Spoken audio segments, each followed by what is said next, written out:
네, 그러면 오늘 이제 공부할 1월 23일자 내용은 제목이 어떻게 되어 있어요? 새 위격의 동등성에 대한 성경의 표현 이렇게 되어 있습니다. 대유리문답 11문이죠. 자, 대문답 11문 질문을 읽고 또 답을 같이 읽어보도록 하겠습니다. 성자와 성령께서 성부와 동등한 하나님이심이 어떻게 나타납니까? 성경은 오직 하나님께만 해당하는 이름들과 속성과 사역과 예배를 성자와 성령께도 돌림으로 성자와 성령께서 성부와 동등한 하나님이심을 명백히 드러냅니다. 네, 그렇습니다. 질문 자체를 가만히 들여다보시면요. 성자와 성령께서 성부와 동등한 하나님이심이 그러니까 이 질문의 전제는 성부 하나님이 하나님이시다라는 사실은 별로 의심하는 자가 없다라는 것이죠. 성부 하나님, 즉 아버지 하나님, 하나님 아버지 이렇게 우리가 할 때 하나님께서 하나님이시다. 이런 것들은 되게 다 의심하는 자가 없는데 그런데 이제 문제는 뭐냐면 성자와 성령께서도 그러하시냐라는 질문과 관련한 논의들이 있다는 것이 되어집니다. 성자 하나님은 예수님이시니까 예수님께서 사람이 되셔서 오신 이후에 그분께서도 하나님이시냐? 이런 생각을 왜 하게 될까요? 사람인데 하나님처럼 높아진 거 아니냐? 이런 생각을 하는 식으로 왜곡된 생각을 하고 그렇게 돼서 그렇죠. 그러니까 이제 어떤 꾀를 냈냐면 125쪽 교리해설의 밑에 넷째 줄, 첫 줄을 보게 되면요. 4세기 초대교회에 아리우스의 가르침을 따르는 아리우스주의자라는 다른 이단이 있었다. 이 아리우스라는 분이 이분이 예수 그리스도께서 어떤 분이시냐 하면 그분 스스로 하나님이 아니신 분이다. 이렇게 주장했어요. 그러면 뭐지? 우리 예수님을 경배할 수 있나? 경배는 받으셔. 근데 어떻게 하나님이 아닌데 경배 받으셔? 예배를 받으실 만한 하나님이긴 한데 스스로 하나님이 아니고 성부 하나님께서 예수님은 하나님으로 만드셨어. 네? 그랬더니 우리를 피조물을 만들듯이 예수님을 만들어진 하나님. 그러니까 하나님께서 인간을 하나님의 형상을 만드는 것뿐만 아니라 천사를 만드는 것뿐만 아니라 예수님은 아들 하나님은 하나님께서 우리의 예배를 받으시기에 합당한 높은 피조물. 그래서 우리가 감히 하나님이라 부를 수 있는 그러한 하나님으로 성부 하나님께서 만드신 것이다. 이렇게 생각을 했어요. 그러니까 어떻게 했어요? 이 성자 하나님은 안 계신 적이 있죠. 그래서 안 계신 적이 있다라고 말한 순간 그런 스스로 계신 하나님이 아니에요. 하나님 영원하시니까 그런 식으로 이야기를 했죠. 이거에 대해서 130, 126쪽 첫 줄에 또 다른 사람 이름이 나와요. 아다나시우스라는 분이에요. 아다나시우스가 적절하게 반론을 폈죠. 그렇지 않다. 성경에 보게 되면 성자 하나님께 예배를 돌리고 예배는 오직 하나님만이 받으신다. 예수님은 피조물이 아니시다. 하나님과 죄인 사이에 중보를 위한 피조물이 아니고 그분 스스로 하나님이시다. 그 스스로 하나님이신 분이라고 강조를 했어요. 그래서 그 강조를 하기 위해서 성부 하나님과 성자 하나님 사이에 신적 본질이 동등하시다 해서 동일 본질이란 단어를 우리가 신학적으로 아다나치우스가 이렇게 제시하게 되죠. 그래서 동일 본질이란 말을 인정하면 정통 교단이고 그거를 부인하면 그러면 이제 이단이 되어졌습니다. 예수님께서 온전하신 하나님이 아니시라면 예수를 믿어서 우리가 구원받을 길이 없다는 거죠. 그러니까 저들의 주장은 틀린 것이라는 거예요. 저들은 이제 한 가지만 생각했어요. 예수님이 하나님이시면 하나님은 죽지 않으시는데 어떻게 십자가에 죽으실 수 있느냐? 십자가에 죽으신 걸 보니까 하나님이 아니시다. 그러니까 그러면 뭐냐? 하나님처럼 높아진 피조물이다. 이렇게 피조물이면 죽을 수 있는 거니까 그렇게 생각한 거죠. 그래가지고 그들은 안 계신 적이 있다. 이렇게 하나님 스스로 계시고 영혼으로 계시니까 그건 다르게 구분하기 위해서 그렇게 얘기를 했어요. 근데 틀린 얘기죠. 왜냐하면 예수님이 하나님이 아니시면요. 그분이 죽으심이 우리를 위한 중보로서 모든 일을 택한 자를 구원하실 수가 없는 거죠. 하나님으로서 완전하시고 또 그분의 공로가 완전하기 때문에 우리가 예수님 믿음으로 또 이렇게 하나님께 구원을 받을 수 있는 그러한 기초가 놓이게 되는 겁니다. 그리고 성령 하나님께서 또 예수님께서 참된 하나님이라는 걸 성경이 증거하느냐? 어떻게 증거하느냐? 그러면 그것은 뭐냐면 성경 이사야 9장 6절에 예수님에 대하여 한 아기가 태어나실 것인데 그 아기는 전능하신 하나님이요 용존하신 아버지 이렇게 일컫거든요. 이런 일컫는 말로 인해서 드러나고 그 다음에 이제 성경에 보면 하늘과 땅에 보이는 것들과 보이지 않는 것들이 모두 창조되었습니다. 밑에 여섯째 줄 골로새서 1장 16절의 말씀, 요한복음 1장 3절 등등의 말씀은 다 예수님께서 하나님이시다. 또 창조주시다. 이걸 보여주고 있죠. 그러니까 이것은 어떻게 만들어진 하나님이 창조주시겠어요? 그러니까 이걸 만들려면 이렇게 되는 거죠. 하나님이 계시고 세상을 만들 하나님을 또 만들었다. 이게 이제 이기도적인 생각인 거예요. 그 예수님은 만들어진 하나님으로 세상을 만드셨다. 왜 이렇게 생각하냐면 만들어진 것들은 물질인데 하나님은 거룩하신 분이라 물질을 직접 닿을 수가 없다. 그러니까 영적인 하나님과 물질 세상, 이건 악한 거죠. 이거 물질 세상과의 중간에 만들어진 하나님으로 이런 물질을 만든 분이 계셨다. 이런 식으로 생각하는 거죠. 이게 다 이교도적인 생각이에요. 성경이 안 맞는 거죠. 성경은 예수님이 하나님과 함께 계시고 또 그분이 곧 말씀이신데 하나님 안에 계심으로 다 설명합니다. 그리고 그분이 창조주시다 설명하는 거죠. 그리고 이제 성령 하나님도 똑같아요. 성령 하나님도 우리가 성부와 성자, 성령의 교통하실 너희 우리와 함께 있을지어다. 이게 고린도후서 13년 13절의 말씀이 있죠. 아버지와 아들과 성령의 이름으로 세를 주라. 이게 다 동등한 권위와 동등한 질서 때문에 그런 것이죠. 성령 하나님을 속였다라고 말을 해요. 네가 하나님께 대하여 거짓말한 것이다. 이렇게 얘기하니까 성령을 속여서 하나님께 거짓말한 거죠. 이리하여 성령은 하나님의 전이신 거예요. 이렇게 이런 등등의 모든 내용은 성령 하나님의 하나님 되심에 대한 성경적 증언이 가득 찬 거죠. 그러므로 오늘 읽은 지금 방금 읽었던 입사물이 대문답의 내용은 성자와 성령께서 온전한 하나님이시다. 하나의 한 하나님이시다. 라는 사실에 대하여 문제 제기한 사람들에서 그렇지 않다. 라는 사실을 잘 지적해 준 겁니다. 그 성령 하나님은 뭐 에너지파 이런 거 아니에요. 어떤 이들은 인격적 성령 하나님을 외면하고 에너지파인 것처럼. 그래서 능력이니까 능력이 좀 미치면 성령 하나님 거기 있는 것처럼 이렇게 엉뚱한 생각을 하는데 매우 잘못된 생각이다. 그런 말씀을 드립니다. 이제 책 넘어갈까요? 1월 24일자에 대해서 이제 책정의 부분이 들어갑니다. 1월 24일자의 제목은 작정의 정의와 대상 이렇게 되어 있습니다. 소문답 7, 대문답 12 이렇게 두 개가 있네요. 소문답 7을 같이 읽어보겠습니다. 하나님의 작정은 무엇입니까? 하나님의 작정은 그분 자신의 의지의 경륜에 따른 영원한 목적입니다. 이것으로 하나님께서는 그분 자신의 영광을 위하여 일어나게 될 일을 어떤 일이든지 미리 결정하셨습니다. 어떠셔요? 이 작정에 대한 이런 정도 이해는 갖고 계시죠? 대문답 11을 볼까요? 하나님의 작정 무엇입니까? 똑같은 질문에 대한 답을 봅니다. 시작.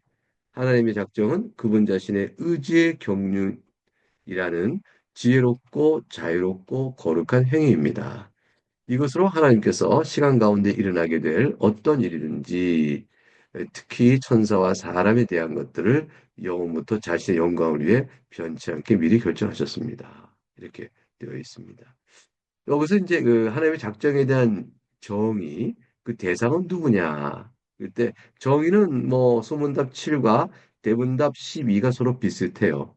근데 이제 대상은 누구냐 할 때 대문답 12의 그 대상이 좀 구체화되어 있죠. 천사와 사람에 대한 것들을 포함합니다. 시간 가운데 일어날 모든 일이 다 대상인데 그중에 특별히 천사와 사람에 대한 것을 포함합니다. 이렇게 되어 있죠. 소문답 7에서는 일어나게 될 어떤 일이든지 이렇게 돼 있어요. 그러니까 이게 어떤 일에 이제 사람과 천사가 포함되는데 대문답은 그 일 가운데 특히라고 해서 그걸 뽑아내서 우리에게 제시해주고 있습니다. 자, 이게 교재 132쪽 교리 해설 부분을 가게 되면 먼저 우리가 믿어야 될 게 있어요. 이게 첫 줄에 나오는 거죠. 하나님께서는 모든 일을 포괄하는 정확한 계획을 그분 스스로 가지고 계십니다. 이걸 아는 게 중요해요. 그래서 그 계획을 우리가 책정이라고 그래요. 그러니까 하나님께서는 블루프린트, 청사진이 미리 있는 거예요. 그 시작부터 예수님 다시 오셔서 새로 새 땅을 이루실 때까지의 전 창조 역사 안에서 벌어지는 일어나는 어떤 일이든지, 그리고 특별히 그 안에서 살아가는 천사든 사람이든 모든 것에 대하여 하나님께서 미리 계획하시고 작정하신 일이 있습니다. 언제 하셨을까요? 세상을 만들기 전에 하셨죠. 이건 정말 신기한 일이죠. 우리가 말로는 하실 수 있겠어라고 하지만 이 세상에서 일어나는 일이 얼마나 복잡하고 다양해요. 우리가 그걸 헤아려 보려고 머릿속에 한번 생각해 보세요. 잘 되던가요? 도저히 불가능하죠. 머리가 터질 것 같단 말이죠. 아무래도 안 돼요. 그러니까 우리 생각에는 이런 일은 불가능해라고 답을 하겠죠. 하나님의 무한성, 하나님에게는 이 세상에 있는 그 복잡한 다양한 변수의 다양한 경우의 수가 하나님에게는 아무것도 아니에요. 무슨 만들어진 우주 질서의 광대성과 세밀성을 생각하면서 그게 하나님이 그냥 말씀을 만드셨거든요. 그 만드신 창조 세계의 복잡성과 탁월성과 큰 것과 작은 것, 미시세계와 거시세계 다 생각할 때도 그 큰 이 창조 세계 안에서 벌어지는 일의 수많은 경우의 수는 하나님에게는 단순 계산에 불과해요. 계산 자체가 필요 없는 그런 일이 되어집니다. 하나님이 그냥 뜻하심으로 있는 일. 이것이 하나님을 우리가 이해할 때 제일 어려워요, 사실은. 이거 어떻게 그러실 수 있었을까? 참 어려운 것 같고 하는데 믿음으로 하나님이 그런 분인 줄 알고 나아가야 합니다. 그리고 이제 두 번째 우리가 알 것은 뭐냐면요. 하나님께서는 그러한 모든 계획과 작정을 자유롭게 하셨다는 거예요. 자유롭게 했다는 말은 뭐냐면 하나님 스스로 하신 것이지 하나님께 그렇게 하도록 하나님 외에 다른 어떤 것이 강요하거나 조건을 제시할 수 없는 것이다. 그러니까 하나님을 바라보는 우리 인간이 하나님을 하면 저렇게 작정하도록 만들고 그렇게는 안 돼요. 인간과 하나님 사이의 관계에 대한 반응이 어떨 것인가조차도 또 인간의 순종으로 하나님께 행하실 일, 인간의 불순종으로 하나님 행하실 일이 서로 구별된다 할지라도 이것들조차도 하나님의 계획 안에 다 들어가 있어요. 이제 그런 내용을 우리가 믿어야 하는 것이죠. 그러니까 우리와의 관계 속에서는 하나님이 우리의 순종과 불순종에 따라 행하시니 달라진다고 말씀하셨지만 우리가 행하고 하는 것에 대한 그 차이가 하나님의 전체의 계획 안에는 이미 다 들어있다라는 것이죠. 그래서 첫 번째 132쪽 첫 번째 단락은 자유롭게 하셨다. 이게 중요한 단어고요. 두 번째 단락은 거룩하시다는 거예요. 하나님 이 세상에 있는 모든 일을 작정하셨다고요? 근데 우리가 알잖아요. 이 세상에 벌어진 일 속에서 선만 있나요? 악도 있지 않나요? 악이 도리어 더 많은가요? 그럼 질문하게 되는 거죠. 하나님 이런 것들이 어떻게 악한 일이 이렇게 있는데 어떻게 하나님께서 이 모든 일을 작정하신 겁니까? 하나님 악하십니까? 이렇게 묻는 엉뚱한 질문이 있는데 그렇지 않다는 거죠. 하나님은 거룩하시다. 그러므로 하나님의 거룩한 이 거룩하신 하나님께서 작정하신 일 속에 악한 일이 있다는 것이 이 작정하신 하나님의 악함으로 생각하면 안 된다. 작정하신 하나님은 거룩하시고 작정한 일에 악함이 있는 거예요. 근데 왜 그 일이 있나 생각했더니 사람 때문이에요. 하나님께서 만드신 일에 하나님의 뜻을 보이시고 율법을 보이셨는데 그 율법에 대한 사람이 순종과 불순종을 함으로 이렇게 나타난 여러 양상이 있는데 불순종할 때 악이 발생하는 거예요. 그래서 그 죄에 대한 심판의 결과로 이 세상에는 죽음이 찾아온 거죠. 이렇게 되어지니까 하나님께서 거룩하시나 작정한 일 속에는 인간의 불순종으로 나타난 악의 성질, 거기에 대한 심판으로서 주어지는 이렇게 여러 가지 악한 것들, 이런 것들이 있어요. 하나님 심판하실 때 자연적 재해가 있고 인간의 죽음도 있잖아요. 이거 우리가 볼 때는 다 악한 건데 하나님이 악해서 주신 게 아니에요. 인간의 죄에 대한 형벌로 공에 따라 주신 것이죠. 그러니까 작정 안에는 악한 것들이 있어요. 작정 안에는 죄도 있어요. 그러나 그런 일들이 있다 해서 하나님의 거룩성에 침해가 되는 게 아니다. 그거를 잘 생각하셔야 돼요. 그리고 그 모든 일은 하나님 일어난 모든 일을 계획하실 때는 무분별하게 무질서하게 우연히 아무렇게나 계획하신 게 아니고 그런 일들이 각각 어떻게 어떤 목적을 위하여 가는가 이 목적성이 있어요. 목적성 있는 이 목적은 하나님의 선한 뜻이 담겨져 있어요. 그래서 하나님의 선한 목적을 위하여 이 세상 일들이 일어난다는 것이. 선한 일 중에서 어떤 심판이 있어요. 심판도 하나님께 선하시게 하신 일이거든요. 그러면 악인들의 모든 일들은 다 그렇게 연결되어 심판을 받게끔 되어지는 목적을 향해 나아간다. 이렇게 해야 됩니다. 137조 맨 아래줄에 하나님 작정 결국 하나님 뜻도 되어지는 일이니까 사람의 의지나 책임은 물을 수 없는 거 아니겠는가? 그럼 운명이나 운이 아닌가? 이렇게 해야 되는데 그렇게는 안 봐요. 왜냐하면 운명과 운은 피조물의 반응에 따라 아무런 변화가 없는 거예요. 그런데 하나님의 작정은요, 피조물의 반응에 따라 변화되는 일들이 열려져 있어요. 어떻게 그게 피조물들이 어떻게 하냐에 따라서 미래가 열어져 있을까요? 하나님은 이 피조물의 자유의지에 따른 반응에 따라 미래가 O, X 이렇게 열어지게끔 되어지는 일조차도 하나님의 불변하는 영원한 경륜에 품고 계시기 때문에 이게 하나님의 탁월하신 것이죠. 우리는 미래가 열려 있다 그러면 미래는 모르는 것이 되어져요. 그 작정된 것일 수 없어요. 근데 하나님에게는 우리의 미래가 자유의 선택에서 열어진다 할지라도 열어지는 그것들이 우리 다시 말하면 우리의 순종으로 A란 일이 있다면 불순종으로 B란 일이 있을 거라 이렇게 되지 않겠어요? 내가 A를 선택하면 A-가 생기고 B를 선택하면 B-가 생긴다. A를 선택하면 A가 아닌 것을 선택하지 않은 것이다. 그렇죠? 그래서 A가 아닌 것은 선택하지 않은 거예요. A를 선택했으면 A를 선택한 거죠. 이렇게 모든 일을 우리는 우리 자유자 하는 때에 다른 반대편의 경우의 수들이 다 있기 때문에 이것들이 우리가 미리 작정됐다고 말할 수가 없는 것인데 그런데 우리의 자유 의지의 선택에 따른 어떤 것이든지 하나님의 작정 안에 다 들어있는 거예요. 그 미래가 열려져 있다는 것이 열어져 A로 갈까 B로 갈까 우리에게 열어져 있죠. 열어져 있어요. 운명은 운명은 열어 있잖아요. 운명은 내가 필적 B를 가게 돼 있는 거예요. 무슨 일을 해도. 근데 하나님의 작정 안에서는 내가 A도 할 수 있고 B도 할 수 있어요. 근데 그 A가 하나님 작정 속에는 이렇게 경륜 안에 이미 있는 것이죠. 그래서 이거 참 신기해요. 그러니까 우리가 이제 열심히 오늘도 이렇게 와서 공부를 하냐. 이렇게 공부하는 일을 통해서 우리의 경건과 경건에 필요한 지식들이 쌓여져 가는 것이죠. 이걸 안 하면 덮고 아무것도 안 하면 모르게 되는 거죠.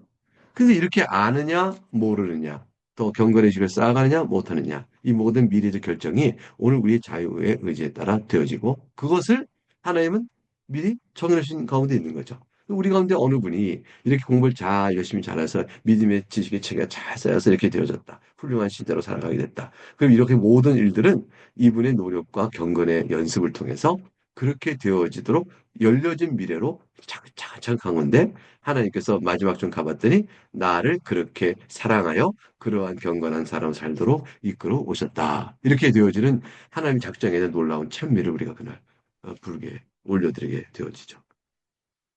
그러니까 하나님 작정은요 실수가 없으세요.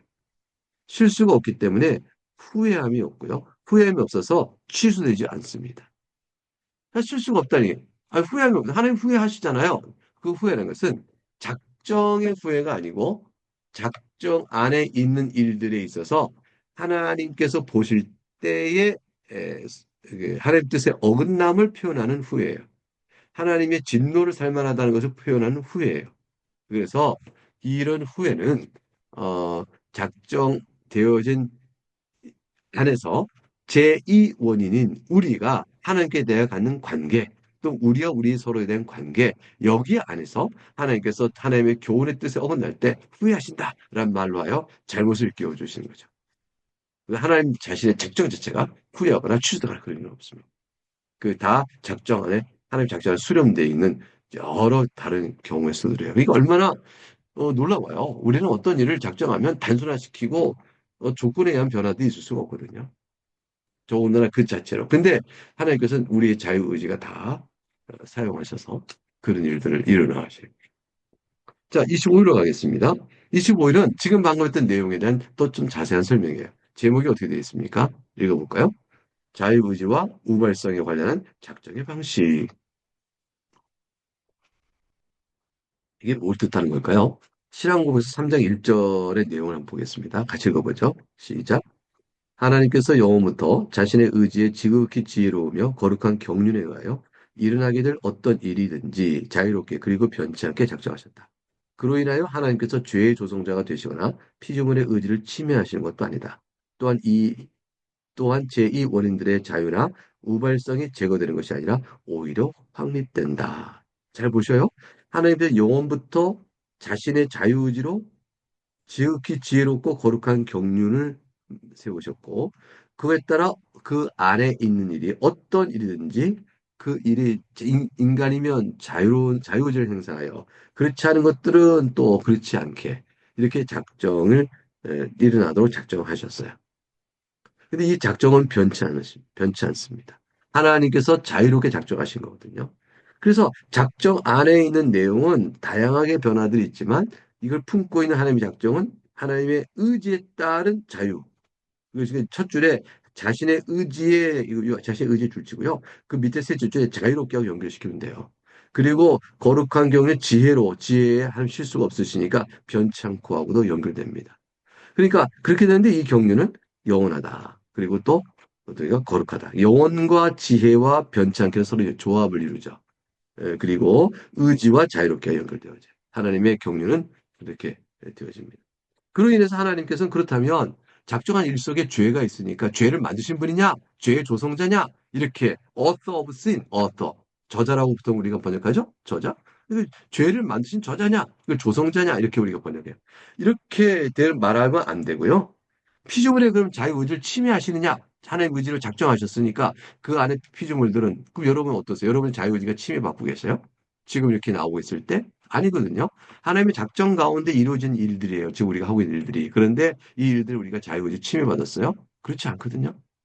뭐 이게 놀랍잖아요. 그런 것도 없고 제2원인들, 이 자연 속에 있는 원인들의 자유나 우발성, 우연히 의도치 않게 일어난 일, 이런 일들이 또 제거되는 것이 아니라 오히려 확립된다. 그러니까 의도하지 않은 일도 나타나요. 그러니까 내가 이게 성경에 제일 많이 나온 거죠. 도끼로 탁 나무를 쪼다가 도끼 날이 툭 빠져가지고 옆에 있는 사람을 치게 돼서 그 사람이 다치거나 또 죽게 됐다. 이럴 경우 어떠냐? 이거 다 우발적인 거예요. 우발적. 이런 우발성이 있는 일들도 하나님의 작정 안에 포함된 일이다. 이런 얘기가 되어지는 거죠. 왜냐하면 이 세상에 있는 일 가운데 어떤 일이든지 하나님이 정하신 대로 되어지기 때문입니다. 자, 그러면 넘어가서 교리해설 부분을 좀 보도록 할까요? 교리해설 부분을 보게 됐습니다. 하나님께서 계획하신 일은 모두 하나님의 자유로운 의지에 따른 것입니다. 그렇기 때문에 어, 그리고 즉이 지혜롭고 거룩합니다. 어떤 일도 하나님이 작정하지 않은 일은 없습니다. 작정하지 않은 일이 일어난다면 그건 어떻게 될까요? 하나님의 권세와 능력과 지혜 바깥에 있는 일이에요. 그럼 그 자가 하나님과 대등한 수준에 있는 존재가 되어져요. 그런 일은 있을 수가 없는 겁니다. 그러므로 하나님 작정함을 밖에 있는 것은 하나님의 의지와 뜻을 벗어나서 존재할 수 있는 것, 하나님 독립되어 존재할 수 있는 것, 그런 것이 있다는 전제를 상정해야 되기 때문에 틀린 것이 되어져요. 그래서 하나님의 작정 안에 모든 일이 다 있습니다. 근데 이제 악한 일은 어떠냐? 또 밑에 셋째 줄, 죄의 조성자냐? 이런 거죠. 그렇지 않다는 거죠. 죄라는 것은 어떻게 발생하죠? 하나님이 행하라 또는 하지 말라 하신 법도 앞에서 사람이 행하든지 또는 행하지 않든지 함으로 인해서 나타나는 결과, 나타나는 양상, 나타나는 상태, 그게 바로 죄예요. 그러니까 죄는 하나님의 뜻에 대한 관계 안에서 드러나는 상태요, 양상이에요. 그러니까 죄라는 것은 하나님 처음 만드실 때 있지 않는 거죠. 죄라는 실체가 있는 게 아니에요. 죄라는 것은 하나님의 교훈 앞에서의 관계성 안에 드러나는 성질들이에요. 그러니까 율법이 없었으면 죄를 우리가 몰랐다라고 얘기할 거 아니겠어요. 율법을 통해서 그 성질이 뭔지가 드러나거든요. 그 죄의 성질이 드러나는 겁니다. 하나의 법도는 하나님을 이제 137조 사랑하며 형제 이웃을 사랑하라. 그리고 또 하나님의 작정은 영광을 위한 것이요 하나님 최고의 복이다. 근데 이것들을 우리가 지키지 않게 되는 자유의지를 지키지 않으면 그럼 죄의 성질이 드러나는 것이고 그럴 경우에 하나님께서는 죄의 성질은 하나님께로부터 비롯되는 것이 아니라는 것을 알 수 있고요. 그래서 우리가 항상 기억할 것은 죄는 인간 스스로 자유 선택에 의해서 어, 나타나는 것이다. 이걸 기억하는 것이 굉장히 중요합니다. 자, 그래서 우리는 이제 하나님의 작정 안에서 인간이 이제 137쪽 중간에 우리가 꼭두각시라는 제가 말을 써놨어요. 꼭두각시. 그러니까 우리가 그래서 피노키오냐, 꼭두각시냐, 인형극의 인형이냐.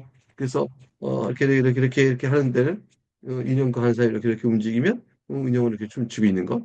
그런 꼭두각시냐. 그렇지 않다는 거죠. 여러분, 여러분의 자유의지의 행사를 하나님 다 정해놓으신 대로 이 일들이 이루어져 가요. 근데 여러분의 자유의지에 따른 행동에 그 행동에 여러분이 억압이나 강요나 불편함이나 이런 것들을 알거나 느낄 수 있는 우리 사이에 어떤 심리적 또는 환경적 요인이 없어요. 내 안에서 자발적으로 내가 원하는 대로 100% 해갈 수 있어요. 그런데 그런 일들이 하나님의 작정 안에 다 포함되어 있어요. 이제 이게 신비로운 거죠. 신비로운 거죠. 이걸 도대체 이런 생각을 왜 할까요? 이런 발상, 이런 신비한 일들, 사람이 어떻게 생각이 저렇게 말하려고 하고 있을까요? 이게 제가 만 꾸며낼 수 있는 말이 아니에요. 성경에 보게 되니까, 이런 137쪽, 밑에 일곱 째 올라가면, 사도행전 2장 23절의 말씀이 있어요. 유대인과 빌라도가 서로 힘을 합쳐서 예수님을 죽이는 데 마음을 모읍니다. 이렇게 하는 행동이 하나님 정하신 가운데 있는 거죠. 헤롯과 빌라도가 마음을 합칩니다. 사도행 3장 27, 28절. 그들이 이런 일을 하려 할 때, 예수님을 죽이고자 했을 때, 헤롯과 또 빌라도가 마음을 합쳤을 때, 그들이 억지로 했나요? 아니요, 그들 마음속에 필요에 따라 환경에 따라 자발적으로 했거든요. 이게 자유의지가 충분히 있기 때문에 행동에 책임을 져야 돼요. 그래서 이들이 악하다 하여 하나님 책임을 묻습니다. 그런데 그것은 하나님의 작정 안에 있는 일이었다라고 설명하죠. 성경이 그렇게 가르쳐 주거든요. 그러니까 137쪽 밑에 다섯 줄, 넷째 줄, 다섯째 줄. 성경은 이러한 진리를 지원합니다. 하나님 뜻대로 이루어지니라. 사람들이 자기 생각과 자기 의지를 행하는데 성경 뭐냐면 그게 하나님 뜻대로 이루어진 일이야. 이렇게 말씀하고 있는 거죠. 그래서 여러분의 인생이 어떻게 이렇게 살아가는가 싶을 때 그 싶어하고 있는 그 인생이 이미 하나님의 작정 안에 있기 때문에 우리는 하나님께 더 나아가 말씀하신 신앙과 경건의 도리와 가는 같은 부분을 잘 익혀서 주 앞에 나아가 기도하고 찬송하고 나갈 그럴 때마다 하나님께서 우리에게 주어진 여러 내 인생은 왜 이럴까 싶은 것에 답들을 찾아갈 길도 열어주셔요. 하나님께서 그렇게 하시는 거죠. 근데 이제 26일로 가겠습니다.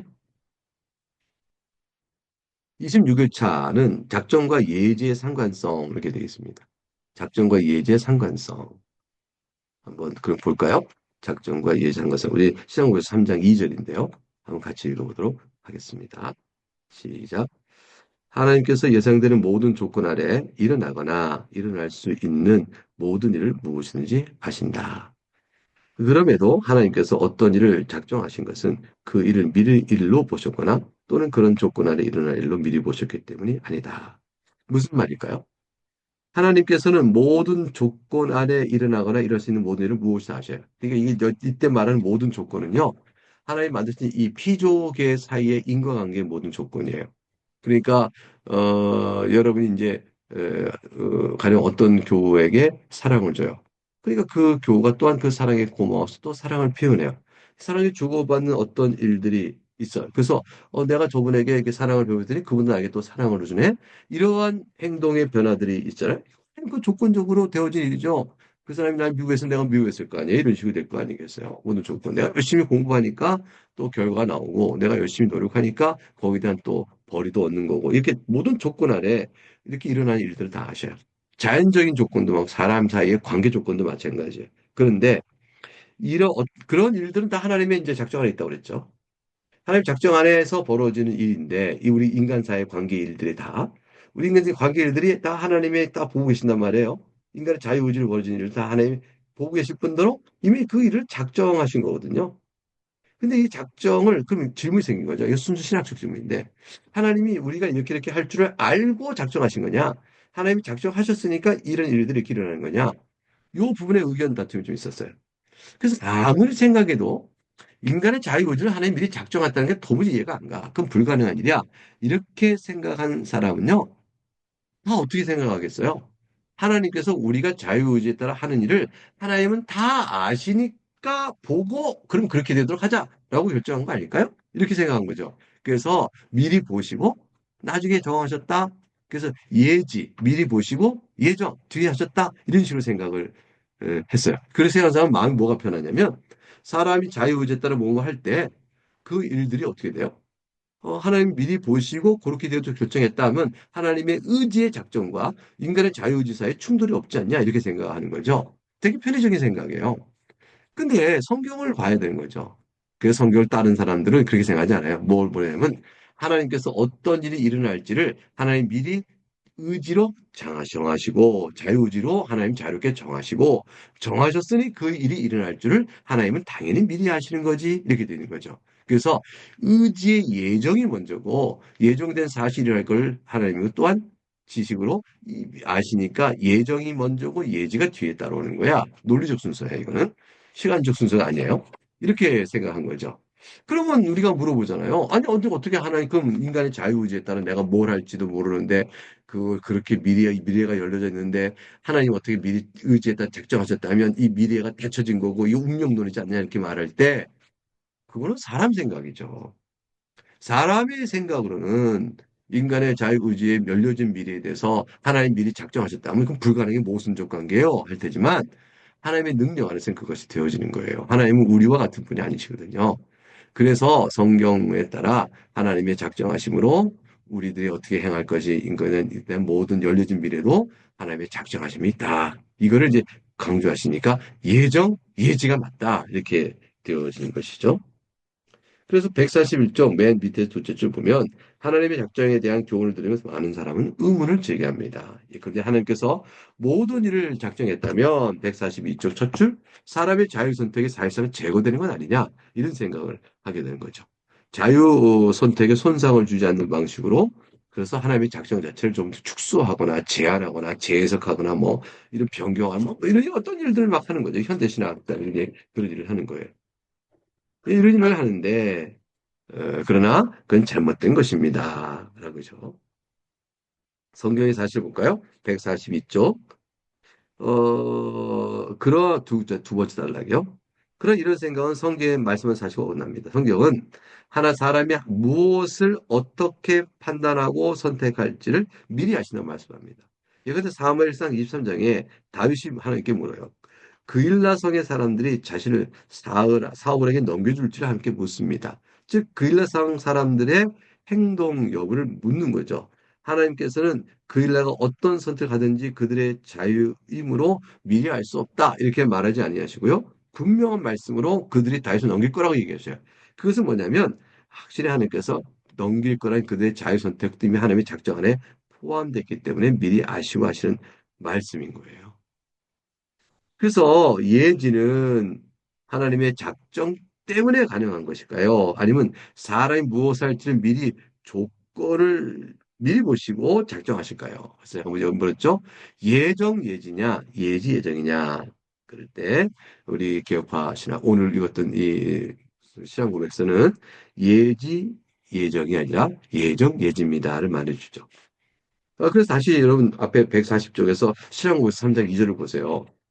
하나님께서 예상되는 모든 조건에 일어나거나 일어날 수 있는 모든 일을 무엇이다 아신다. 그렇죠? 그럼에도 하나님께서 어떤 일을 작정하신 것은 그 일을 미래의 일로 보셨기 때문에, 즉 예지하셨기 때문에 예정하신 것이 아니고 또 그런 조건에 일어날 줄 미리 보셨기 때문에, 즉 예지하셨기 때문에 예정하신 것이 아니다라고 써놓고 있는 거죠. 우리는 예정이 아니라 예정, 의지로 정하신 일들을 하나님이 지성으로 다 하시는 거예요.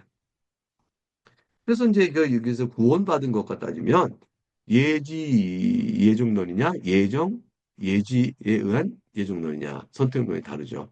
하나님께서는요, 우리가 착하니까, 그러니까 훌륭하니까, 내가 너를 선택할 만하니까, 선택하시고, 그래서 우리가 선택받을 만한가를 미리 보시고, 우리를 선택하셨다. 이건 알미니안주의자들이 하는 얘기고요. 우리 개혁파는 그렇게 안 봐요. 아니다. 하나님 나를 사랑하여 내가 너를 사랑한다. 하시고 하셨기 때문에 그 사랑을 입은 자가 성령의 은혜로 눈을 뜨고 믿음의 생활을 하게 돼서 칭찬할 만한 사람이 되는 거라는 거죠. 그래서 하나님의 예정이 먼저고 예지가 뒤에 따르는 것이다. 이렇게 봐야 하는 거죠. 선택도 그런 것이죠. 자, 그래서 144쪽 이렇게 되어 있습니다. 위에서 넷째 줄 내려올까요? 사람이 어떤 일을 행하기 전에 그 사람에 대해 하나님께서 미리 작정하셨다면 그것은 자유선택을 침해하는 것이며 불의한 것이나 어리석은 판단을 내려놓으십시오. 선택은 하나님의 의지와 주권임을 겸손히 인정하는 것입니다. 이렇게 됐어요. 이제 27일로 가겠습니다. 작정에는 두 가지 사실이 있습니다. 하나는 생명 또는 죽음이에요. 그러니까 생명에 이르는 작정이 있고요. 죽음에 이르는 작정이 있는 겁니다. 이게 어떻게 되는 것이냐? 그러면 자신의 영광을 나타내기 위한 하나님의 작정에 의하여 어떤 사람, 시험고 3장 3절을 한번 같이 읽어보는 거예요. 시작. 자신의 영광을 나타내기 위한 하나님의 작정에 의하여 어떤 사람들과 천사들은 영원한 생명을 얻도록 예정되었으며 다른 이들은 영원한 죽음에 이르도록 미리 예정되었다. 그러니까 영원한 생명과 영원한 죽음으로 작정이 서로 갈려서 천사든 사람이든 어떤 이들은 영원한 생명으로 또 천사든 사람이든 어떤 이들은 영원한 죽음으로 하나님이 미리 정하여 작정하셨습니다. 그러니까 어떤 사람이 생명으로 나가느냐 또 어떤 사람이 영원한 죽음으로 가느냐는 하나님께서 각각의 피조물들, 사람이든 천사든 하나님께서 영원한 생명으로 작정하신 자들이 글로 가는 거고요. 그렇지 않은 자들은 영원한 죽음으로 가는 거예요. 따라서 누가 영원한 죽음으로 갑니까? 할 때 하나님께서 이렇게 영원한 죽음에 가도록 작정하신 자들 가요. 누가 영원한 생명으로 왔습니까? 그러면 하나님께서 영원한 생명으로 가도록 작정하신 자들 가요. 그 여러분은 어떻습니까? 여러분은 영원한 생명으로 가도록 작정함을 입은 자들이에요. 어떻게 합니까? 우리가 영원한 생명에 이르는 믿음의 고백을 우리 안에 이루어지고 있기 때문에 알아요. 그리고 이 믿음에 따라 살아가는 회개의 생활, 그 모든 모습 속에서 우리가 과연 그런 자인 줄 알게 되는 거예요. 그러니까 하나님은 나를 영원한 생명으로 선택하여 작정하셨구나. 이 사실을 내가 믿음 생활을 하면서 내가 이런 일들을 하고 있네. 어떻게 이렇게 내가 이렇게 하고 있지? 하나님께서 내게 주신 은혜 때문이야. 나를 사랑을 선택하셨기 때문에 이게 가능해졌어. 이걸 알게 되는 거예요. 만약 하나님이 왜 그러냐면 만약 하나님 그런 은혜를 주지 않았다면 내가 알아요. 내가 절대로 나로부터 시작하여 내가 하나님께 먼저 나가지 못한다는 걸 알아요. 하나님께 나를 먼저 부르시고 하나님께 나오도록 나에게 은혜를 주셔야만 내가 하나님께 나간다는 걸 내가 알아요. 그럴 때 내가 하나님께 나가고 있는 것은 하나님 나를 먼저 사랑하셨기 때문이지 내가 하나님을 먼저 사랑했기 때문에 하나님 내주시는 것이 아닌 걸 안다는 것이죠. 우리가 먼저가 아니에요. 하나님의 사랑이 먼저죠. 그렇기 때문에 내가 영원한 생명이 있다는 걸 알아요. 그러면 영원한 죽음에 이른 자는 어떨 거죠? 그들은 끝까지 저들이 알아요. 본인들이 내가 하나님께 나가지 않고 있다. 내가 완악한 마음으로 하나님께 거부하고 있다. 이렇게 하고 스스로 알고 있어요. 자, 147쪽 가게 됩니다. 교리에서 보게 되면 그래서 두 가지 표현이 나와요. 셋째 줄 보면 작정은 영원한 생명에 이르도록 한 예정한 것이 있으며 영문 단어를 보세요. predestined. D-E-S-T-I-N, destiny라고 하면 무슨 운명 그래야 되죠. destined, 운명이 정해진 근데 pre는 before죠. only. 그러니까 먼저 정해진 운명이 정해진 예정된 이렇게 보면 되죠. 또 다른 단어가 나와요. 영어는 죽음에 이르도록 미리 정한 그래서 미리 정한 preordained. 여기서 왜 똑같이 predestined 안 쓰고 preordain을 썼을까요? 일부러 구별해 쓰고 있습니다. 그래서 이 우리말도 예정한 것과 미리 정한 것 이렇게 구별해 표현했죠. 자, 그 까닭을 이제 설명해 드릴게요. 147쪽 맨 아래쪽에 보게 되면 영원한 생명을 얻도록 예정되었던 진술과 영원한 죽음에 이르도록 미리 정했다는 진술은 둘 다 공통점이 있어요. 하나님의 작정이에요. 근데 작정인데 영원한 생명에 이르는 것은 예정이라는 표현으로 그리고 우주에 일어난 어떤 일이든지 다 그런 것들은 미리 정한 것으로 이렇게 표현해요. 자, 그러니까 우주 안에 벌어지는 모든 일들은 다 미리 정하신 대로 이루어지죠. 우리가 여지껏 그걸 설명해 왔습니다. 근데 그 중에서 미리 정해진 일 가운데서 그 중에서 영원한 생명에 이르는 도록 정해진 것은 예정됐다, predestined 이렇게 우리가 예정됐단 말을 해요. 그러면 영원한 생명으로 이르도록 미리 정해진 자가 아닌 나머지 사람들은 다 뭐죠? 영원한 죽음으로 예정된 사람들, 영원한 죽음으로 되어진 사람들은 그 뭐냐면 죄를 지은 자는 미리 정한 바대로 형벌에 이르게 되어지니 결국 영원한 죽음에 이르도록 하나님이 작정하신 사람은 죄를 지어 영원한 형벌에 이르도록 미리 정하신 대로 가는 사람들이에요. 그래서 미리 정하진, 그래서 영원한 형벌에 이르도록 영원한 죽음에 이르도록 미리 정해진 바 된 이런 표현을 쓰고 선택받아 새롭게 변화를 입어 영원한 생명 얻은 사람은 미리 예정된 말을 써서 좀 구별을 좀 합니다. 그래서 한번 책을 볼까요? 148쪽 위에서 5줄 내려오면 굳이 이런 표현의 차이를 두는 데는 신학적 이유가 있습니다. 첫사람이 타락하여 모든 사람이 죽음 안에 놓이게 되었고 본성 부패한 자가 되었습니다. 하나님께서 이런 상태에 있는 모든 사람은 어떻게 되죠? 영원한 죽음에 처하도록 미리 정해놓으신 거죠. 이게 언약 안에 다 있는 거잖아요. 미리 정해줬죠. 피조물이 하늘 불순물할 때 다 죽게 되는 거죠. 미리 정하셨는데 이러한 작정의 뜻에 따라서 영원한 죽음은 미리 정해진 것이죠. 그 미리 정해진 원리에 따라 죽는 거예요. 근데 하나님께서 다른 원리를 만드셨어요.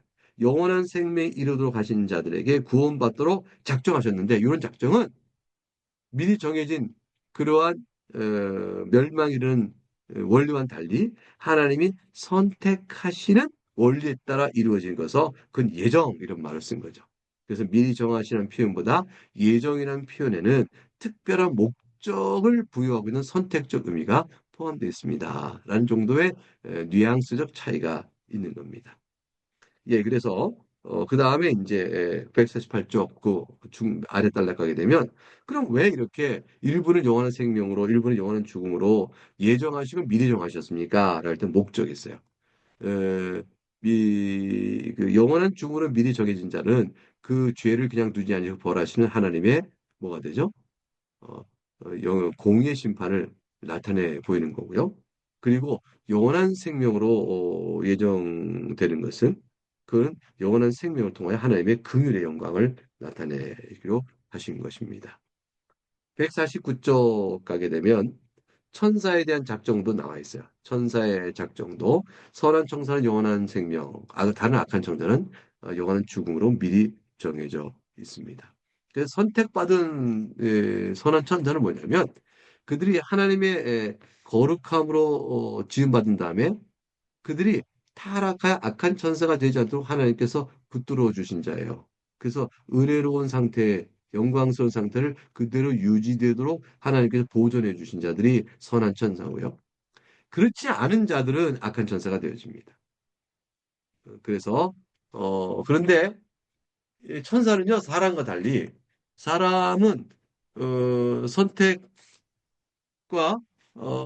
구원받는 일에 있어서 예수 그리스도 말미암는 은혜가 있잖아요. 사람의 경우. 근데 천사는 타락한 자가 다시 그리스도인에 구원받는 일이 없어요. 예, 타락한 천사들은 영원한 멸망에 바로 가요. 근데 사람의 경우는 타락한 사람 가운데서 그리스도의 보혈로 구원받는 자가 있죠. 예, 그게 이제 우리와 천사들 간에서 타락 뭐냐면 영원한 생명과 영원한 형벌에 구별이 있지만 그러나 구원에 있어서는 우리에게는 죄인 된 자나 구원이 있고 저들에게 천사에게는 구원의 개념이 없어요. 선한 천사가 그대로 보존되어 멸망치 않고 있는 거고 악한 천사가 그대로 영원한 죽음에 이르는 겁니다. 천사와 사람 사이에는 어마어마한 차이죠. 예수 그리스도의 은혜가 있느냐 없느냐. 그것이 미쳐지냐 없느냐. 그래서 천사들은요. 항상 궁금해요. 예수 그리스도 오시는 일이 무엇이며 교회를 세운 일이 무엇이며 어떻게 멸망이를 자 다시 구원받아 영원한 생명에 오르게 되는 것인지 이 모든 일이 너무너무 궁금해요. 자, 이제 28일 갑니다. 이번엔 천사와 사람을 향한 특별한 작정. 지금 말한 내용이 조금 더 설명이 또 다시 또 되어질 것입니다. 대문답 13문을죠. 대문답이 길게 되어 있어요. 그걸 한번 같이 읽어보도록 하겠습니다. 문 13. 하나님께서 천사와 사람에 대하여 특별히 작정하신 것은 무엇입니까? 답 읽어보세요. 시작. 하나님께서 영원한 불변의 작정에 따라 정하신 때에 드러나는 그분의 영광스러운 은혜를 찬양하도록 순전히 그분 자신의 사랑으로 어떤 천사들은 영광이 이르도록 또한 그리스도 안에서 어떤 사람들은 영원한 생명이 이르도록 선택하셨으며 그 수단까지도 선택하셨습니다. 또한 하나님께서 그분의 주권적 능력과 그분 자신이 기뻐하신 대로 은총을 베풀거나 거두기도 하시는 그분 자신의 의지에 측량할 길 없는 경륜에 따라서 나머지 천사들과 사람들을 간과하셔서 자신들의 죄에 대한 벌로 수치와 진노를 받게 정하셨습니다. 그리하여 그분 자신의 공의의 영광을 찬미하게 하셨습니다. 이렇게 되어 있습니다. 그래서 이제 이건 뭘까요? 특별한 목적이 뭐냐라는 거죠. 특별한 작정. 천사와 사람을 향해서 하나님이 일반적 천사와 사람이 아닌 모든 다른 피조물에 대하여 또 일어나는 모든 일을 하나님이 작정하셨는데 천사와 사람에게는 목적성을 갖고 작정하셨다는 특별한 목적이 있다는 거예요. 그래서 특별한 작정은 목적성과 관련되어져요. 그래서 153쪽 교리 해설 두째 줄 보게 되면 하나님의 은혜의 영광과 공의의 영광을 찬송하도록 하는 목적과 관련하여 사람과 천사에 대해 특별한 작정이 있습니다. 은혜의 영광의 찬미를 위한다는 말은 천사에게는 어떻게 드러나냐면 영광에 이르도록 보존시켜 주시고요. 또 사람의 경우는 영혼의 생명에 이르도록 선택을 하시는 거죠. 나머지는 반대로 공의 영광을 위하여 멸망을 당합니다. 자, 두 번째 단락 153쪽. 그럼 어떤 천사들을 영광으로 선택하실 때 하나님께서 이들을 선택할 어떤 의무가 있으셨나? 아니에요. 하나님 사랑뿐이죠. 하나님의 사랑으로 어떤 천사들 이렇게 가브리엘, 미가엘 다 하나님의 사랑으로 그들을 보존시켜주고 있는 겁니다. 마찬가지로 사람인 우리들에게도 우리가 구원에 이르러 영원한 생명이 있게 되는 건요. 하나님 우리를 사랑하여 그냥 우리를 선택하신 것뿐이에요. 그래서 하나님께서 그 사랑 안에서 우리에게 은혜를 주시니까 은혜를 입어서 우리가 죄를 회개하게 되고 그리스도의 십자가 말 붙들게 되고 되어지는 것이죠. 하나님의 사랑만이 우리가 사랑받고 있는 이유예요. 그러니까 우리가 사랑받고 있는 이유가 뭐야? 또 뭐야? 왜 네가 왜 더 사랑받아? 아니 내가 너보다 낫지 않아? 뭐 등등도 우리 가운데 뭐 비교하고 따지고 뭘 하지 않겠어요? 근데 하나님께서 우리를 사랑하시기 때문에 사랑받는 것 그거 외에는 다른 더 답은 없어요. 자, 근데 어떤 의미에서 우리가 이제 천사와 우리가 다르냐 할 때 154쪽에 이제 그 위에서 두째 줄 보게 되면요. 사람의 경우는 하나님께서 일부 사람을 그리스도 안에서 선택하시어 속죄 은총으로 구원하셔서 그리스도의 의의 옷을 입혀주셨다. 이렇게 돼 있으니까 우리는 그리스도 안에서 구원을 받는 은혜를 입는다는 점에서 천사들이 은혜의 영광을 찬송할 거는 내용, 소재가 다르죠. 우리는 그리스도를 참여하는 것으로 이어져 나갑니다. 예, 그것이 이제 그 다음 단락에 쭉 나와 있어요. 154쪽 그 두 번째 단락 다시 보게 되면 천사와 사람의 경우 하나님께서는 죄악을 범하는 이를 간과하시고 어떤 말하면 선택받은 자를 빼고 말이죠. 이들이 그 결과 죄에 대한 벌로 수치와 진노를 받게 미리 정하셨죠. 미리 정하셨어요. 하나님께서 이들을 선택하지 않고 지나치십니다. 선택의 은혜를 간과하시는 거죠. 지나치게 간과해요. 그래서 선택의 은혜를 간과하는 작정을 베푸신 자들이 바로 멸망에 이르는 자들이다 할 것입니다. 맨 아래줄에 보게 되면요. 맨 아래에서 다섯 줄 가게 되면 그러면 사람과 천사가 멸망을 받을 때 그 책임이 그럼 하나님이 은혜를 주지 않고 간과하시게 되는 것이냐? 아니에요. 그 모든 죄에 대한 책임은 자유의지를 갖고 있는 인격적 존재인 사람과 천사 그들 자신에게 있어요. 하나님께서는 하나님 법대에 비추어 그러한 죄를 드러내며 심판하신 것뿐이죠. 하나님께 그 책임을 돌릴 수가 없어요. 하나님께서는요, 그들이 구원받을 자냐, 은혜의 영광을 찬송할 자냐, 공의 영광을 찬송할 자냐를 가리어 하나님이 정하셨을 뿐, 그렇게 되어진 자가 어떤 형벌을 받냐는 형벌의 책임은 자신들에게 있어요.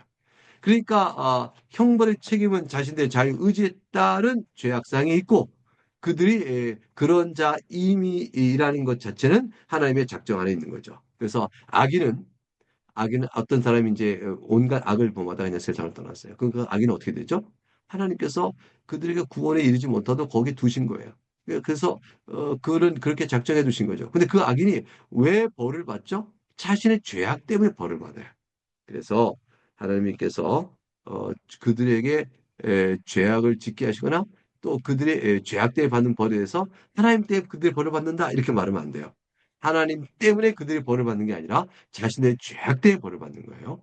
하나님은 다만 그들이 영광의 은혜의 영광에 이르도록 작정하신 대상이 아니고 멸망에 이르도록 작정하신 대상일 뿐이에요. 그럼 하나님께는 물을 건 뭐냐면 하나님 그럼 왜 저자를 멸망의 대상으로 해요? 왜 저자는 은혜의 생명의 대상으로 정하셨어요?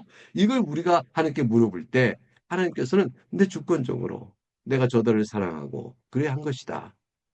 이게 마지막 대답이에요. 하나님 그렇게 하시면 불공평하죠. 저자가 더 나은데요. 저자보다 이자가 더 나으니 이자를 선택했어야 돼요. 이걸 우리가 따져 물을 권리가 없어요. 그리고 하나님의 지혜보다 더 많이 알지도 않고요. 그러니까 그는 하나님의 공의에 따라서 하나님의 주권적 행사에 따라서 정해진 일이에요. 하나님의 주권이 불공정하지 않으세요. 하나님의 주권은 주권 자체가 답이에요. 공정의 시비를 물을 수 있는 대상이 아니에요.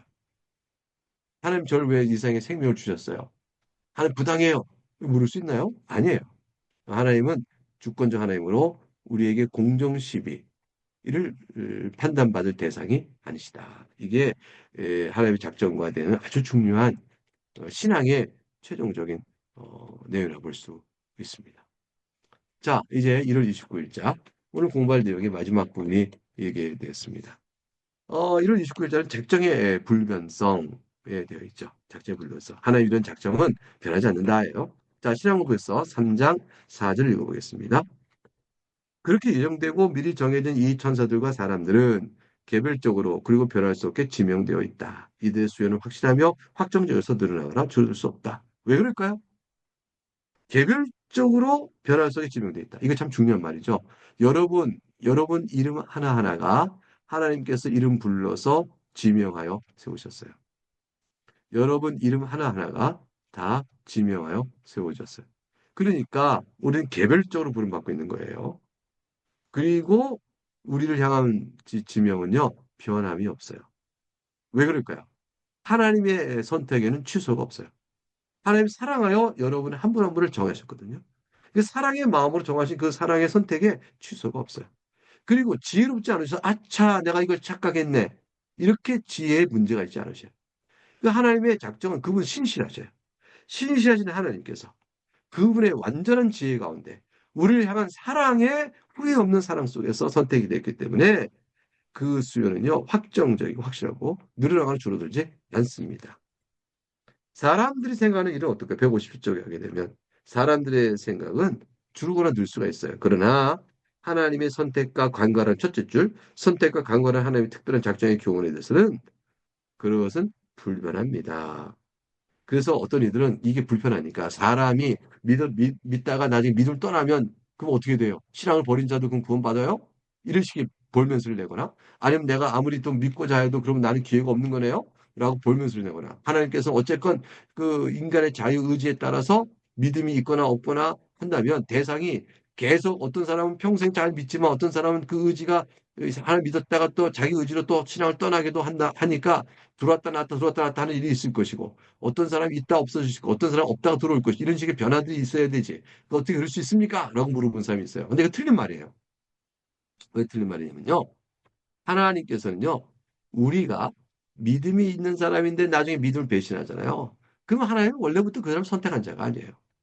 우리 눈에는 선택한 사람이요. 우리 눈에는 믿음의 사람을 보였을 뿐이지만, 그러나 하나님 눈에는 그 사람 원래부터 믿는 구원받을 자가 아니었던 거죠. 어떤 자가 지금 우리 바깥에 있어요. 저 사람 구원 못 받을 자 같아요. 근데 마지막 날에 그가 임종전에 주를 영접하고 주 앞에 나와요. 나의 영혼을 주여 낙원에서 나를 부어옵소서. 십자가에 달린 강도처럼 말이죠. 하나님의 눈에서는요. 우리 그 사람은 선택받은 사람이고 구원받을 사람이었어요. 우리 눈에는 그 사람이 90세를 이를 때까지 아닌 사람처럼 보일 수 있었거든요. 이거는 사람의 눈이 아니라 하나님 눈길에서는 결코 줄어들거나 늘어나는 게 없고 선택의 변화가 없다라는 것입니다. 그래서 158쪽 쭉 읽어보시고요. 밑에서 일곱째 줄 마지막 단락 하나님 특별한 작정을 이렇게 이해할 때 선택의 방식만이 아니라 선택을 받은 자를 지명하여 작정하셨다라는 것을 잊지 마셔야 돼요. 그래서 로마서 9장에 나와 있는 내가 야곱은 사랑하고 에서 미워했다. 일단 야곱과 에서는 야곱처럼 나를 찾는 자는 내가 사랑하고 에서처럼 팥죽 한 그릇에 이렇게 하나님을 떠날 만큼 세상을 따른 자는 내가 미워했다. 이런 식으로 하나님이 어떤 형태의 부류, 타입을 보고 정하시고 한 것이 아니에요. 알면은 중에 그렇게 사람의 조건을 미리 보고 하나님이 정하신다면 이런 게 되겠죠. 너는 야곱 부리에 속하는구나. 내가 널 선택한다. 너는 에서 같구나. 내가 널 버린다. 이런 식으로 하나님 미리 보시고 선택하셨다. 그래서 예정이 된다고 주장하는 사람은 그렇게 보겠죠. 근데 그렇지 않다는 것이죠. 그 틀린 얘기예요. 하나님께서는 내가 너를 사랑하여, 내가 너를 지명하여, 내가 너를 불렀다. 그러니까 여기서 에서는 사랑하고, 아니, 야곱은 사랑하고 에서 미워했다 할 때 야곱과 에서는요, 지명받은 개별자이지 에서와 같은 무리를 뜻하는 게 아니에요. 그러니까 에서는 사람을, 에서가 어떠하기 전에 내가 너를 사랑했다. 태중에 있을 때 이미, 복중에 있을 때 이미 내가 너를 선택했다. 이렇게 되는 거잖아요. 그처럼 하나님께서 영원전에 그리스도에서 우리를 선택하신 것입니다. 네, 여기까지 해서 오늘 공부를 마치겠습니다. 이제 저는 또 30일치부터 공부하면 되겠죠? 네, 수고하셨습니다. 어느덧 이렇게 한 시간이 다 되어갔습니다. 어, 질문도 하시고 그러면 좋긴 하겠지만 우리는 이제 그렇진 않고 또 여러분 또 스스로 생각해 보시고요. 다시 한번 꼼꼼히 읽어보시고 성경도 꼭 나와 있는 거 찾아 읽어보시고 그 다음에 문제도 또 답을 해보시도록 노력 한번 해보셔요. 올해는 난 읽기만 할 거야. 문제는 내년에 풀어. 뭐, 그러셔도 뭐, 괜찮아요. 꾸준히 읽어가시길 부탁드리겠습니다. 자, 다음 주 29일 날은 모이지 않습니다. 29일 모이지 않고요. 29일 날은 여러분 스스로 시간 내 들어오셔요. 그럼 제가 29일 날 이렇게 녹화를 해서 유튜브 우리 이제 교회 홈페이지에 우리가 교회 홈페이지가 되면 날마다 양식 있는 이 교리 영상이 있어요. 거기에 딱 올려져 놓을 거예요. 그럼 여러분 그 들어오셔서 자유롭게 개인적으로 클릭해서 보시면 되겠습니다.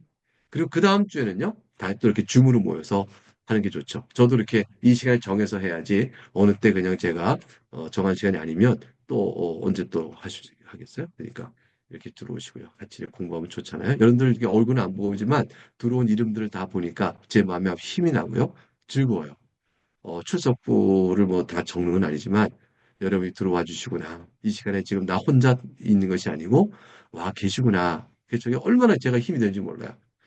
그 전에 이제 제가 코로나 때 맥주 그 성경 맥주 순서에 따라 성경을 이렇게 혼자 이렇게 녹화해서 보내고 유튜브로 올렸잖아요. 그럴 때는 여러분의 뭐 다 보신 분들 보시겠지만 이렇게 줌으로 들어와 있는 출석의 상태를 보고 하는 것과는 달라요. 그게 지금 여러분 굉장히 힘이 됩니다. 감사하고요. 아무쪼록 잘 그렇게 하시고 다음 주는 그냥 어쩔 수 없이 유튜브 하시고 그 다음 주에 뵙도록 하겠습니다. 새벽 기도도 이렇게 줌으로 들어와 있는 모습은 제가 아주 힘을 얻고 그래요. 감사합니다. 예, 그럼 제가 기도하고 마치도록 하겠습니다.